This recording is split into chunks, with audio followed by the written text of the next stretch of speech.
হেলে দুলে চলছে যানবাহন, সংস্কারের অভাবে সড়কের বেহাল দশা, নির্দিষ্ট স্থান না থাকায় যত্রতত্র ফেলা হচ্ছে আবর্জনা। লক্ষ্মীপুরের রায়পুর পৌরসভার বেশিরভাগ সড়ক চলাচল অনুপযোগী। পানি নিষ্কাশনের জন্য রাস্তার পাশে নেই কোনো ড্রেন। পৌরবাসীর অভিযোগ, নিয়মিত কর পরিশোধ করলেও নাগরিক সুবিধা থেকে বঞ্চিত তারা। বিশুদ্ধ খাবার পানি, বিদ্যুৎ ও গ্যাসেরও সংকট রয়েছে। আমরা পৌরসভা নামই পৌরসভা, কিন্তু কাজে কোনো পৌরসভা না। আমাদের রাস্তাঘাটের যে বেহাল অবস্থা, প্রত্যেকটা ওয়ার্ডে একই অবস্থা, প্রত্যেকটা ওয়ার্ডে আমাদের রাস্তাঘাটের বেহাল অবস্থা। এটা দেখার মতো আমরা কোনো লোক দেখতেছি না। দেখেছে একটা বাতি নষ্ট হয়ে গেছে, আমরা পৌরসভায় ফোন দিল, আমাদের কিগুলো ব্যবস্থা করে দেয় না। বর্ষার সিজন আইলে আমরা পানিতে ভুগি, কোনো ড্রেনের ব্যবস্থা নাই। রাস্তার কাজ ধরবো বলতে আছে, আজকে 2 বছর খালি বলতে আছে, কোনো রাস্তার কাজ ধরে না।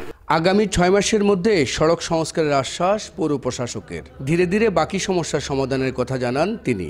অনেকগুলো কাজ ইতিমধ্যে শুরু হয়েছে এবং আশা করি আগামী 6 মাসের মধ্যে আমাদের পৌরসভাবাসী এটা সুফল পাবে এবং একই সাথে পানি সহ বৈদ্যুতিক লাইন এবং আমাদের যে চিত্তবিনোদন যে বিষয়গুলো আছে এগুলোর সমস্যা ছিল, আমরা ইতিমধ্যে অনেকগুলো সমাধান করেছি। সামনে এডিবি ফান্ড থেকে আমরা আশা করি এই পানি লাইন সমাধান সহ আমাদের নতুন করে সড়কবাতি এগুলো অনেকগুলোই আমরা সংযোজন করতে পারবো। 1994 সালে 9টি ওয়ার্ড নিয়ে গঠিত হয় রায়পুর পৌরসভা।